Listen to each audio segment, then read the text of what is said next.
Scorpio के प्यारे नाज़रीन, 22 से 28 जून का ये हफ्ता आपके लिए तकदीर के नए दरवाजे खोलने वाला हफ्ता साबित हो सकता है। पिछले हफ्ते आपने फाइनेंशियल प्रेशर, शेयर्ड रिसोर्सेज, कर्जों, इमोशनल ट्रांसफॉर्मेशन या किसी अहम इंतज़ार का असर महसूस किया होगा, लेकिन अब सितारे आपको एक नए मोड़ पर लेके आए हैं। 22 जून के बाद सूरज आपके 9वें घर यानी किस्मत, तकदीर, सफ़र और हायर लर्निंग, लीगल मैटर्स और डिवाइन ब्लेसिंग्स के घर में इंटर कर चुका है। एस्ट्रोलॉजी में ये घर लक हाउस कहलाता है। इसलिए बहुत से स्कॉर्पियो के लिए इस हफ्ते महसूस हो सकता है कि जो काम पिछले रुके हुए थे वो अचानक चलना शुरू हो जाएंगे। पिछले हफ्तों की मुश्किलात आहिस्ता आहिस्ता ख़त्म होती हुई दिखाई देती हैं। आप एक ऐसे नए फेज़ में दाखिल होते हैं जिसमें कामयाबियों का दरवाज़ा पिछले हफ्तों आहिस्ता आहिस्ता खुलना शुरू हुआ था और इस हफ्ते प्रैक्टिकली आप उसमें कदम रखने वाले हैं। कुछ लोगों को फाइनेंशियल रिलीफ मिलेगा, कुछ को कैरियर प्रोग्रेस और कुछ को पुरानी दुआ का जवाब मिलेगा। और सितारे इस वक्त कह रहे हैं कि आपकी किस्मत उस दरवाजे के खुलने की जैसी है जो काफ़ी अरसे से बंद पड़ा था, और मुमकिन है कि जून का ये आखिरी हफ्ता आपकी ज़िंदगी में ऐसी पॉजिटिव मूवमेंट लेके आए जो आपको 2026 के लिए सबसे लकीस्ट साबित हो सके और ये हफ्ता आपके लिए यादगार बन जाए और अल्लाह आपके लिए कामयाबी, सेहत, बरकत, आसानी और नए रास्ते खोल दे। और अगर आप भी इस उम्मीद के साथ ये वीडियो देख रहे हैं तो अल्लाह ताला आपकी उस मकसद को कामयाब करे। और आपने कमेंट बॉक्स में अपना वो मकसद, नेम, डेट ऑफ बर्थ और अपना सिटी भी ज़रूर मेंशन करना है। और इस गोल्डन पीरियड के दौरान फिर भी आपको लगे कि आपकी लाइफ में कोई पॉजिटिव डेवलपमेंट नहीं हुई तो फिर आप अपना पर्सनल बर्थ चार्ट ज़रूर बनवाएं।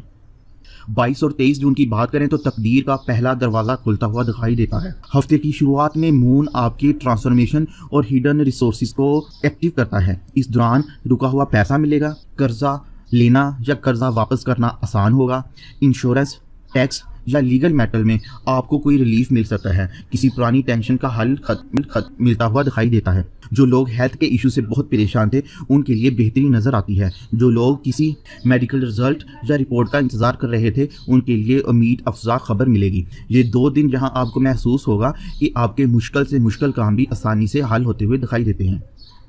24 और 25 जून की बात करें तो जादुई ताकत जैसा फेज़ है। ये 2 दिन हफ्ते के सबसे पावरफुल नज़र आते हैं। जुपिटर आपकी किस्मत के सेक्टर को सपोर्ट दे रहा है जबकि वीनस अपॉर्चुनिटी के दरवाजे को खोल रहा है। इस दौरान फॉरेन कनेक्शन से फ़ायदा मिलेगा, वीज़ा या ट्रैवल का सिग्नल मिलता हुआ दिखाई देता है। हायर एजुकेशन में प्रोग्रेस मिलेगी। PAPS CSS कंपटीशन एग्जाम में आपको पॉजिटिव रिजल्ट मिलते हुए दिखाई देंगे। लीगल मैटर्स में रिलीफ मिल सकता है।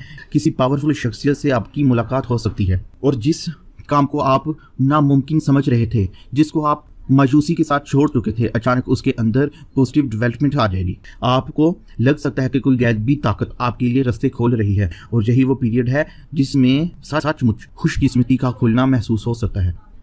26, 27 और 28 जून दुआ की कबूलियत और खुशखबरी के दिन हैं। हफ्ते के आखिरी हिस्से में कैरियर और मुकाम के हवाले से बहुत स्ट्रॉन्ग फेज़ नज़र आता है। मून आपके 10वें घर यानी कैरियर और रिकॉग्निशन को एक्टिव करता है। प्रमोशन की बात हो सकती है, जॉब इंटरव्यू के लिए फाइनल रिकमेंडेशन हो सकती है, बिजनेस में बड़ा क्लाइंट मिल सकता है, घर प्रॉपर्टी से रिलेटेड कोई आपको फ़ायदा मिलता हुआ दिखाई देता है। नए घर लेने के लिए आसानियाँ पैदा हो सकती हैं। नई गाड़ी या नई इलेक्ट्रॉनिक्स की अप्लाइंसेस को खरीदने का मौका मिल सकता है। कुछ स्कॉर्पियो के लिए गाड़ी या रिलोकेशन का मामला सॉल्व होता हुआ दिखाई देता है। अगर आप भी किसी दुआ की कबूलियत का इंतज़ार कर रहे हैं तो वीकेंड पर उससे रिलेटेड आपको सिग्नल ज़रूर मिलेगा। इस दौरान ख्वाब की बात करें तो इस हफ्ते अगर आपने ऊपर चढ़ना, सफ़ेद चादर, खुला आसमान या फिर सफ़ेद पानी देखा तो आपके लिए रास्ता खुलने के चांसेस हैं। लेकिन अगर आपने गहरे रंग का लिबास, काले रंग का या सुर्ख रंग का लिबास पहना या देखा है तो फिर आपके लिए वार्निंग्स अभी भी हैं। इस हफ्ते की वार्निंग की बात करें तो लीगल डॉक्यूमेंट्स को गौर से पढ़ना लाजमी है। फाइनेंशियल मैटर्स में जज्बातीपन ना दिखाएं। किसी भी अफवाह पर फ़ौरन यकीन ना करें। सफ़र के दौरान बहुत एहतियात करनी है। गुस्से में लिया गया फैसला नुकसान दे सकता है। फैमिली में किसी बुज़ुर्ग की सेहत ख़राब हो सकती है। किसी बुज़ुर्ग से आपकी तल्ख़ कलामी हो सकती है। इसलिए सब्र व तहम्मुल का मुज़ाहरा करना बहुत ज़रूरी है। और ऐसे लोग जिनका नाम A, M, Y, S और R से शुरू हो, ये लोग आपके लिए खुशकिस्मती लेके आने वाले हैं। लेकिन ऐसे लोग जिनका नाम N, P और T से शुरू हो, ये लोग आपके लिए फाइनेंशियल लीगल मामलात के अंदर रुकावटें पैदा कर सकते हैं।